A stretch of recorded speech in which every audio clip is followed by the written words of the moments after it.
Good Friday morning. See what steps the government is taking to protect ballot boxes. See what caused the E. coli outbreak at McDonald's. And see why people find fun in fear. Get the coffee ready, open up those eyes. You're waking up with Cardinal weather. From Ball State Unified Media, you're waking up with Cardinal weather, live from the Ball State Weather Center.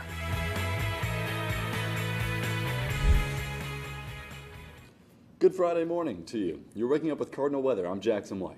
And I'm Ethan Kelso. Days following two attacks on ballot boxes in Oregon and Washington, security for those boxes is doubled. That's according to Tim Scott with the Multnomah County Elections Office. On Monday, a suspect caused hundreds of ballots to burn in Washington and set up a device at another ballot box in Oregon the same morning. Scott says their security teams have increased their patrols along with police surveillance since the attack on Monday. Scott says even though the attacker has not been caught, voters are still using the boxes just as much as the other methods ahead of Election Day.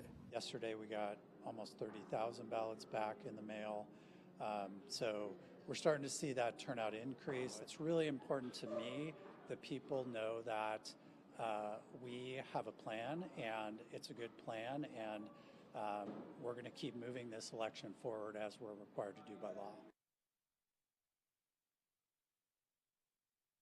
Is used to damage the ballots were marked with the message "Free Gaza." They say that authorities are still unsure if the attacker was actually motivated by pro-Palestinian views. Now that Halloween is over, it's time to celebrate the Day of the Dead. The deeply cherished Mexican holiday honors the memories of loved ones who have died. It's usually celebrated on November 1st and 2nd. The first is dedicated to remembering infants and babies, and the second to everyone else. Family members usually set up altars at the gravesides of their loved ones. The site is normally decorated with marigolds, incense, and candles. Favorite foods and drinks of the dead are put on the altars to welcome their souls back.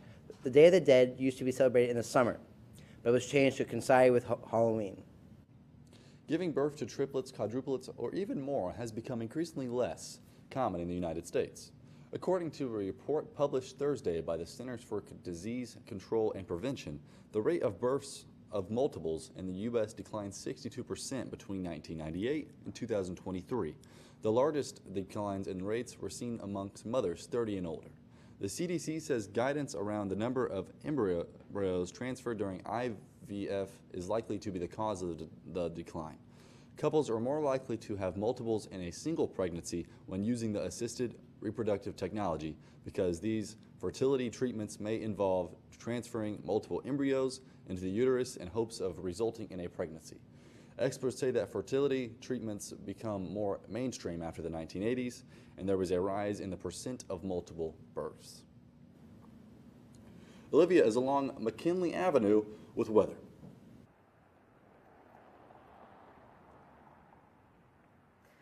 Good morning, Muncie. We are currently live on Ball State campus, and it's mostly cloudy right now, and it's a little brisk, much chillier compared to yesterday at this time. Over 20 degrees below average, below what we were yesterday.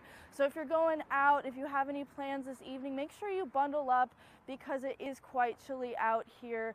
And luckily we will have mostly sunny skies later on as the sun is rising. We can see a lot of cloud cover right now, but it should move out of the way through the afternoon. And into the weekend, we will have some rain, but for right now, for the rest of the day, we will be staying dry. So that's great if you have any Halloween plans, just be aware of that. And overall, it's definitely chillier compared to yesterday, but overall, it's very fall-like right now, more Halloween-y weather than what we have been seeing. And I'll give you more information in my full weather. Coming up, see what caused the E. coli outbreak at McDonald's. That's after your weather now.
fresh served onions used on McDonald's quarter pounder hamburgers appear to be the likely source of a recent E. coli outbreak. That's according to the Centers for Disease Control and Prevention on Wednesday. Last week, supplier Taylor Farms issued a recall of some of its onion products because of the potential contamination. This E. coli outbreak is tied to one death and dozens of others getting sick in more than a dozen states. The CDC calls the current risk to the overall public very low. Officials say that infections were reported before the infected onions were removed from restaurants, including McDonald's. The agency says it's unlikely recalled onions were distributed to grocery stores. The U.S. Food and Drug Administration says diced onions used at McDonald's have not been linked to the E. coli outbreak. Investigators believe they have narrowed their focus to slivered onions only. It's that time of year to fall back and get an extra hour of sleep. Daylight saving time ends on Sunday at 2 a.m. Daylight saving time runs from the second Sunday in March to the first Sunday in November. The idea has been to maximize use of more daylight hours in the spring and summer months and save on energy consumption. But the practice has its detractors. Lawmakers at both the local and federal levels have pushed over years to make daylight saving time permanent. The Senate in 2022 approved a measure to make daylight saving time permanent, but the bill never came to fruition in the House. Rolls-Royce is honoring the 60th anniversary of the James Bond movie Goldfinger with a one-of-a-kind car. The new Phantom Goldfinger is inspired by the 1937 Rolls-Royce Platinum III Sedanica DeVille that played a pivotal role in the Sean Connery film. The luxury British car company says the project took 3 years to complete. The Bond-worthy car is full of bespoke gadgets, many of them obviously in gold, like the gold golf club fitted to the lid of the trunk. The vehicle already has an owner, but their identity remains a mystery. Rolls-Royce wouldn't comment on exactly how much the car costs to make. But yeah, I mean, that car is really cool. 1937, I mean, hey, that car's expensive. I agree 100%. A very expensive car. That's what I like about cars. Sometimes they can be expensive, they can be just right in the middle. So now we toss to Aaliyah for national weather.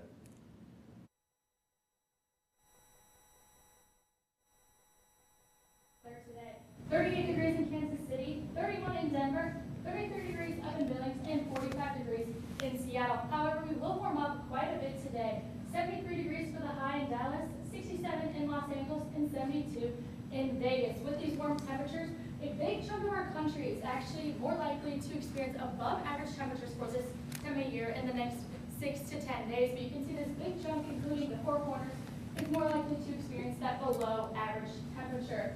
Now, with these warm temperatures for most of the country, we are also experiencing a significant drought. You can see there are numerous areas where it's in the extreme to exceptional drought. So we are in a severe need of some rain. Here's the current radar. You can see some rain systems are moving through, but not quite enough to alleviate these droughts. Right here is a low pressure system and a cold front moving through the east portion of our country, which will leave some rain in its tracks, but not enough to alleviate that drought. Let's take a deeper dive into our precision cast. I want you to take a look down here in Texas. They do have a big system forming that will cause lots and lots of rain and possibly a thunderstorm later. You can see it's going to move all the way up north and end up right over Michigan for most of the state in Michigan. And then as we look and we move through these storms in Texas, they are also in a flood warning. So that rain system is going to leave a significant amount of rain and possibly cause floods. Take a look over here in the east portion of our country. They are in the red flag warning, which is due to that drought. Very, very dry conditions and winds, so it's very dangerous to have fires there. They're also in a burn ban. Over here in the western portion of our country, right over the mountains, they're in a winter weather advisory. So lots of snow in the western part in the mountains. As we look at this system that is moving through, it's going to leave a significant amount of rain, but also possibly form some thunderstorms. You can see here in Texas, they are in the slight risk. So lots and lots of rain and a possibility for some very severe weather. So what do you guys think? We definitely need some rain. Yeah, it definitely seems like there's a few droughts, to say the least. Oh yeah, quite a bit of droughts. Very, very dry out there. But coming up, see why people find fun in fear. That's after your weather now.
Welcome back. The time is 8:12 and you're taking a look outside the Cooper Science Building. Last night was Halloween, the one day of year where fear is celebrated. From trick-or-treating to haunted houses to horror movies, shocks and surprises are lurking around every corner. But when it comes to things that might give us a fright, why do some of us enjoy getting spooked more than others? And can there be some benefits to getting a little freaked out? Michael Yosha joins us with what the science says. People do many different things to get pleasure out of fear. Investigating conditions under which fear can be fun, social, and in some cases meaningful. It's sort of built in, it seems, to sort of human nature in a way. Mark Anderson and Matthias Clayson run the Recreational Fear Lab at Aarhus University in Denmark.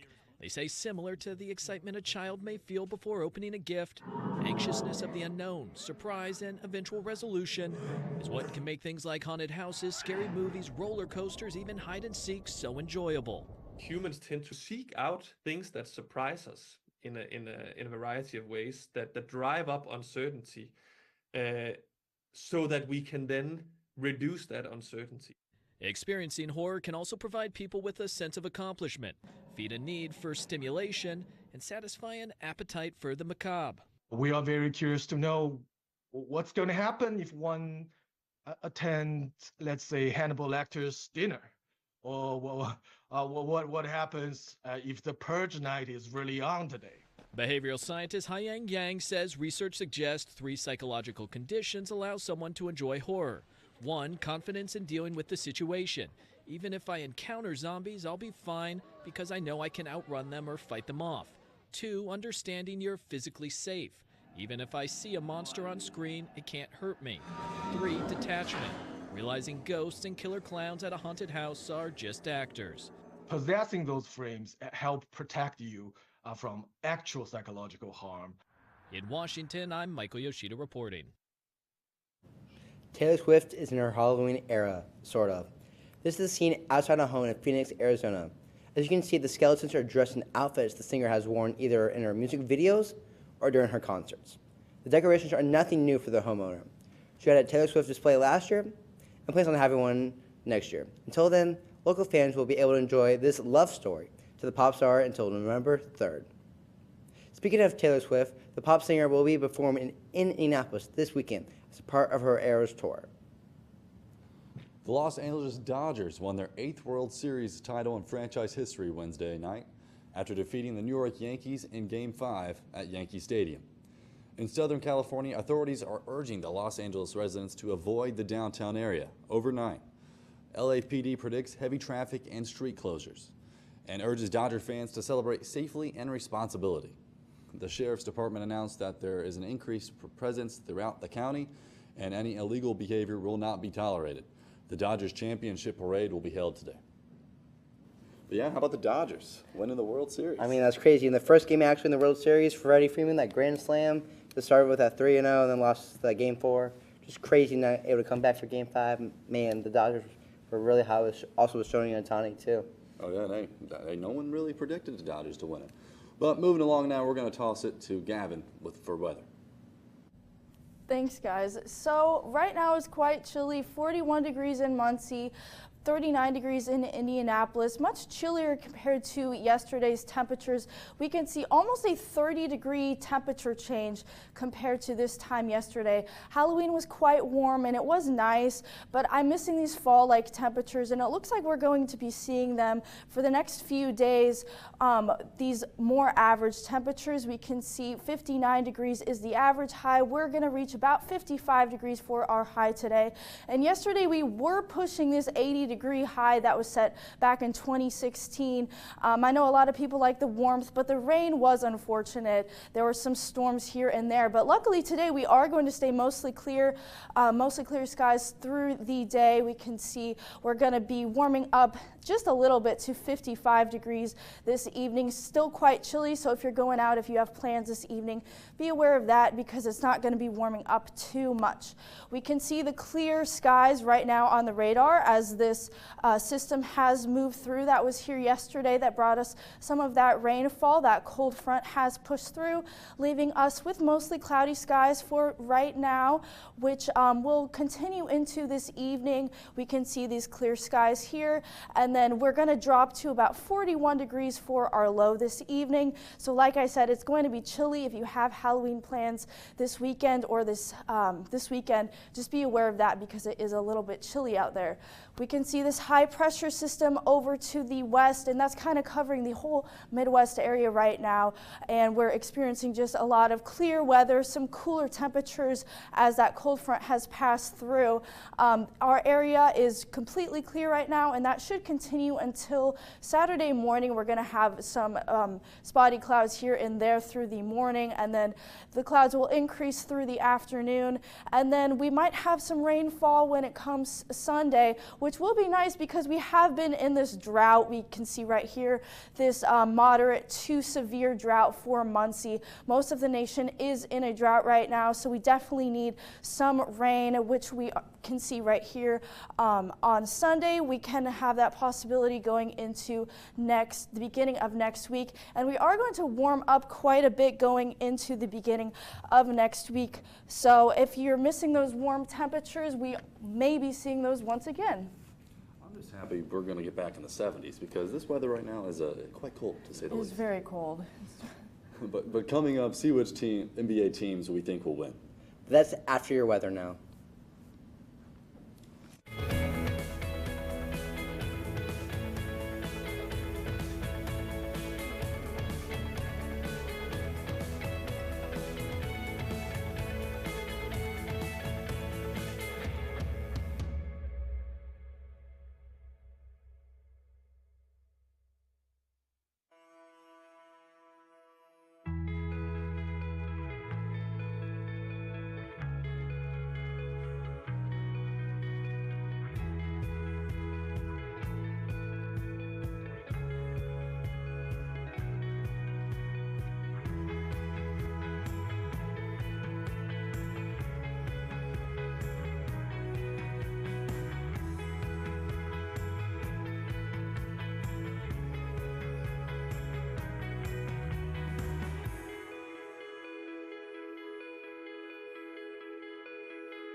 Welcome back to Waking Up with Cardinal Weather. I'm Jalen McKissick. And I'm Jackson White with sports. The NBA season is here, and all 30 NBA teams are competing for one goal, an NBA championship. So today we're going to give you 3 of our each sleeper contenders. Me first, I'm going with the Cleveland Cavaliers. Now, the Cleveland Cavaliers are a team that are starting off with a very hot season, 5-0 to start the season. Donovan Mitchell is the real reason why they are that hot. Donovan Mitchell is averaging 24 points per game. Now, people may forget about Donovan Mitchell sometimes because he gets lost in the fray with the other elite elite shooting guards in the game. But if you really look at it, he is still a top 5 shooting guard in the league.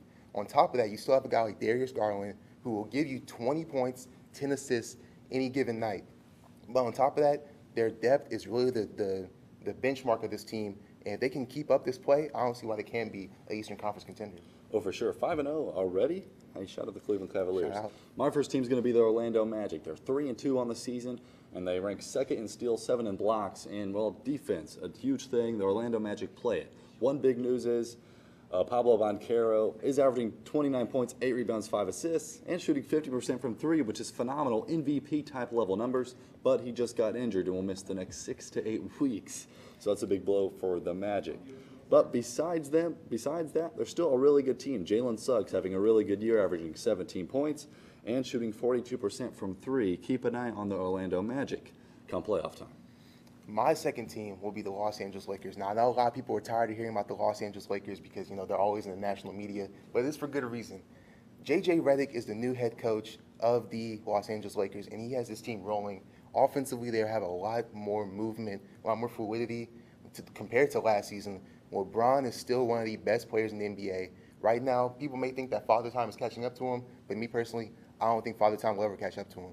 Anthony Davis is playing at an MVP type of level, and if they can continue this, why not another championship for LeBron? I could see if he gets that 5, I think he'll be the GOAT. Even though I already think he's the GOAT, but I think it'll be even harder to debate that he's not the GOAT. I mean, if he wins a championship in what, year 22 or 23?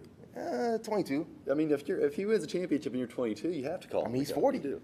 Moving along now, my second team is going to be the Sacramento Kings. Yes, they're 2-2, but they're one of the best offenses in the NBA. 5th in the NBA in offense, 4th in field goal percentage. And what they did, they went out and got DeMar DeRozan, another really good player who played recently with the Bulls. And, well, another offense player who can give you 20 every night. They still have Domantas Sabonis and De'Aaron Fox, 2 perennial all-stars.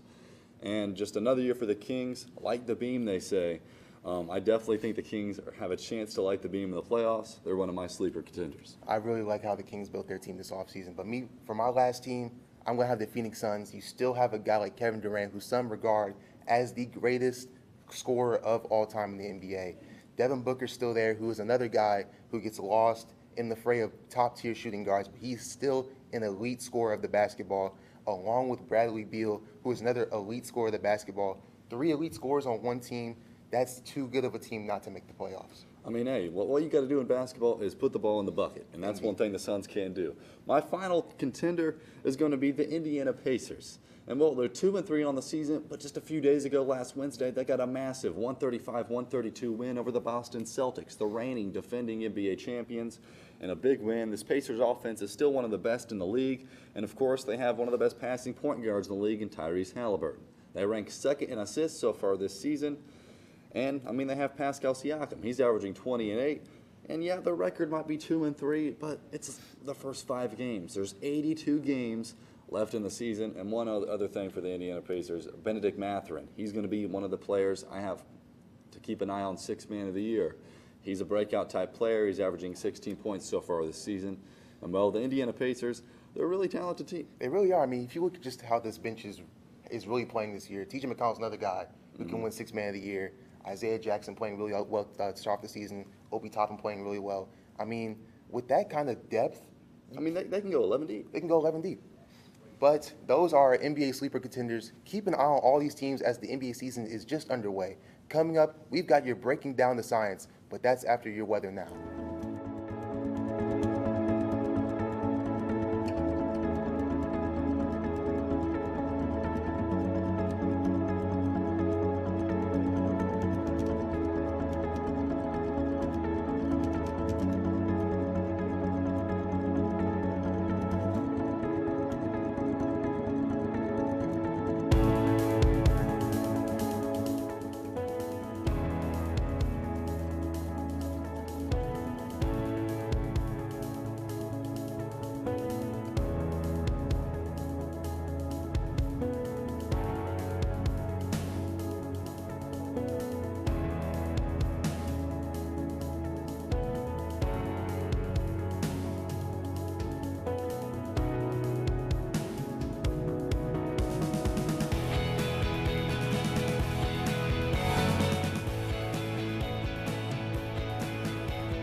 And welcome back to Cardinal Weather. I'm Jackson White. And now we're going to go ahead and toss it to Ian with Breaking Down the Science.